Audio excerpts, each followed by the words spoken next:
So this is a continuation of the video about the elderly dog. So she doesn't have like cancer, or I'm not aware that she would have cancer. She doesn't have any symptoms of cancer or anything like that. She's elderly. So she's in people years. Here you go, babe. She's 16 years old. So that makes her, according to what we all believe, or we've been told, makes her 112 years old. So when they're a puppy, they're a lot of work, but we don't seem to mind that because they're just so cute and adorable, and they're our puppies. When they get old, I got dog food on her ear and everything else. When they get old, they're a lot of work too. So this video is basically like to help you think about some things that might be helpful at the end.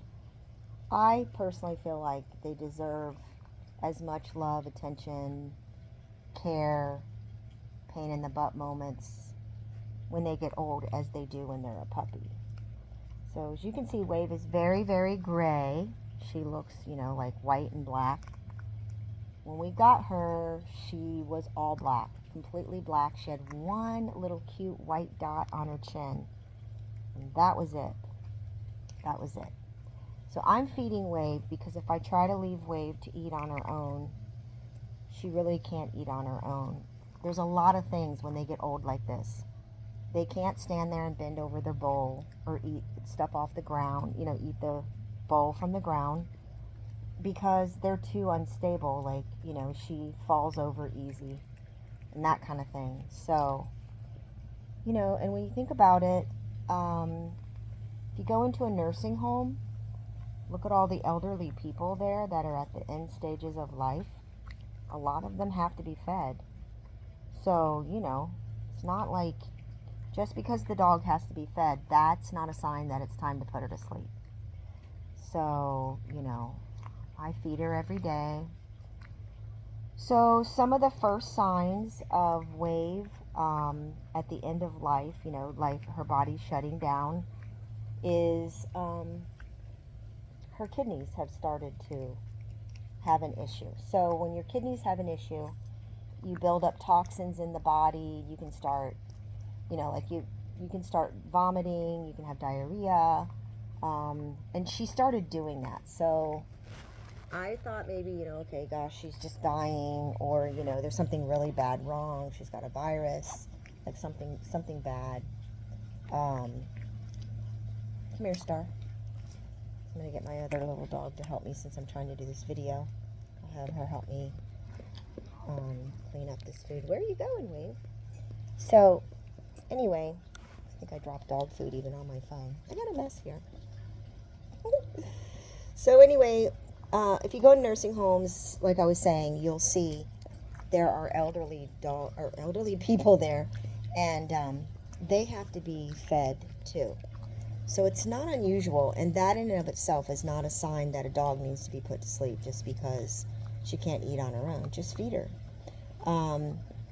Wave started losing weight. She started vomiting. She got diarrhea. I took her to the vet. The only thing that was wrong with Wave was the kidneys. And whenever the kidneys are bad or, failing, toxins build up in your body, because that's how you get rid of all of the toxic stuff that goes into our body, is through our kidneys and the liver. So poisons and things like that will go through, the liver. But the kidneys were acting up. So she was vomiting, she has diarrhea, she was losing weight, she just was not feeling good generally. So what the vet did was he kept her emergency care for like 24 hours. That was the first thing we did, and got her stabilized.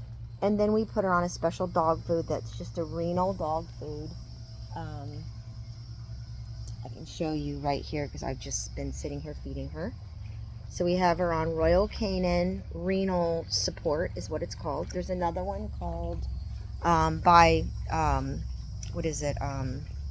Hill Science Diet. They have one too for renal support for, kidneys for dogs.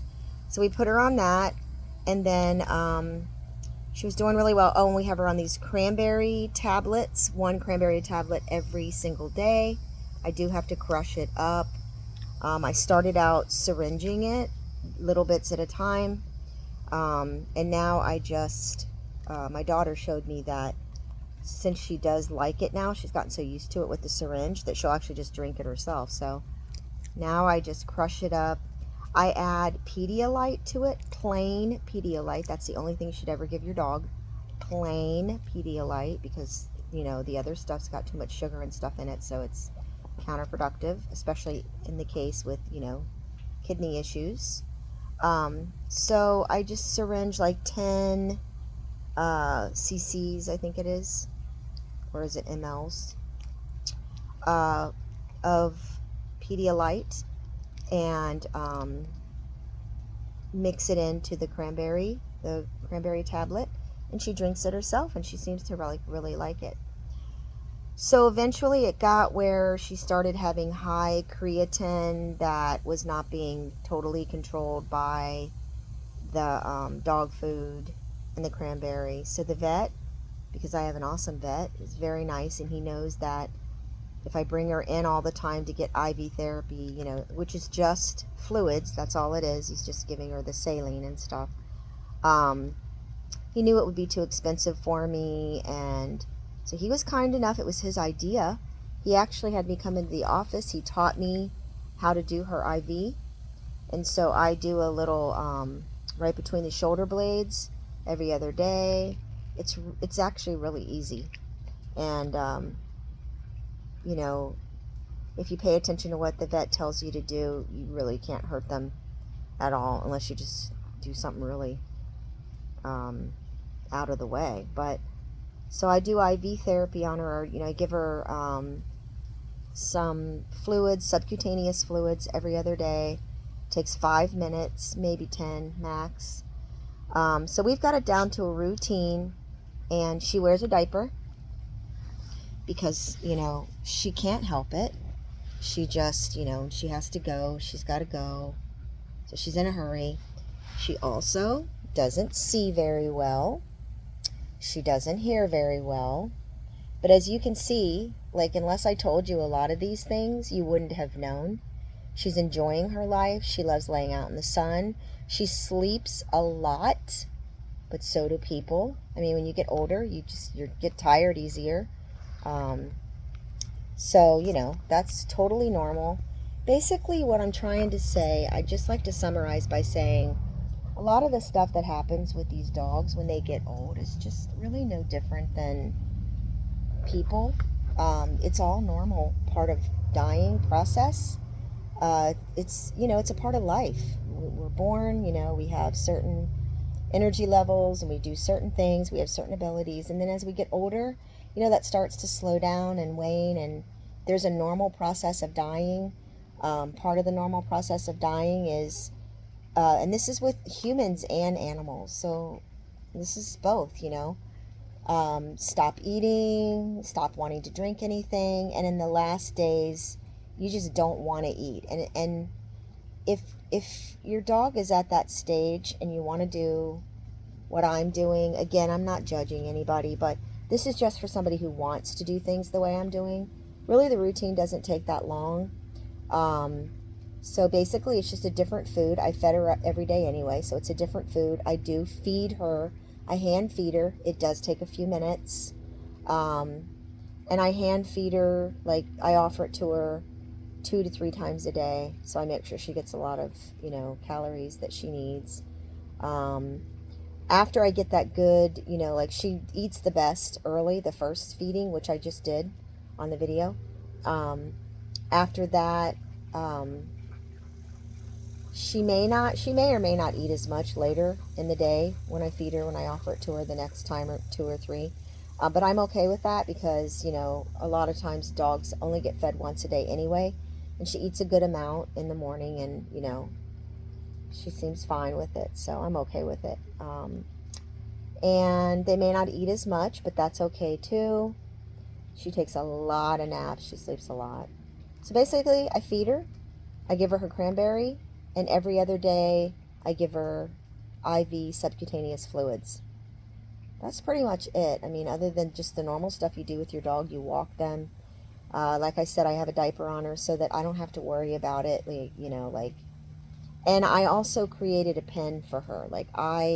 Because she doesn't see very well, she doesn't hear very well, she can get herself into a little pickle sometimes, like if she's running around the house like she used to. You know, she gets under people's feet. So it's a safety issue for her.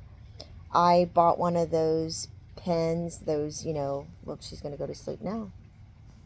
So you just see how she, you know, she's tired. She's going to go to sleep. She ate. She ran around a little bit, and now she's going to take a nice long nap. But I bought a pen, the kind that you put together and you can decrease it or increase it and make it bigger or smaller. I'm trying to keep up with her head going down to go to sleep. And I set it up in my bedroom. You can put it wherever, but I put it in my bedroom just because, you know, I wanted her not to be out of the way too much where she wouldn't be around people. And I put her little bed in there, and I put her blanket, and I put food. There is food down. I put the renal food that also comes in a dry food. The Royal Canin has a dry one. And I put that in there so that it's free choice. So that way I don't ever have to worry about her being hungry. So if I'm not offering her food, but she is hungry, she can get it herself. And she has plenty of water in there because when they have renal issues, they do need to have access to fluid at all times. So she has plenty of water in there to drink. And anyway, I know that she's at the end of her life. She could die anytime. My prayer is that she goes to sleep and goes in her sleep. That's what I keep praying for, because I really don't want to put her to sleep. Again, I kind of did a little disclaimer in the beginning. You know, I'm not being judgmental. I'm not incompassionate. I understand that's a decision that it's an individual decision that you have to make. And so that's up to you. But this video is to just give you some information that if you're like me and you don't want to put your dog to sleep and you want to try to do everything you can, if it's a kidney issue like hers is, this is how I'm dealing with it, and it's working out really well. And she still really enjoys life. She's not in pain. There's signs you can tell if they're in pain. I take her to the vet. You know, I'm like really close communicating with him on what's going on with her. And so hopefully she'll go peacefully in her sleep. If she doesn't, we will cross that bridge when we get to it, of what we're going to do and how we're going to handle it at the very end. But so far she's just doing normal dying things, you know. I mean, that sounds funny, but it's true. It like I said, it's part of life. So the process is they get tired, they slow down. She doesn't throw up or have diarrhea or anything anymore because that was because of the kidneys. So if I wouldn't have taken her to the vet, and obviously, like, I don't think anyone should let their dog throw up and have diarrhea for very long at all. But if I wouldn't have taken her to the vet, she would have died because, you know, that was what was happening. And you know, it was because of the toxic buildup in her, because her kidneys are the first thing that is failing with the dying process. So so she's a sweetie. We love her, and we just want her, the end of her days, to be filled with love and fun and peace, and just want to be loyal to her and loving towards her. She's been a great dog, like the most incredible dog.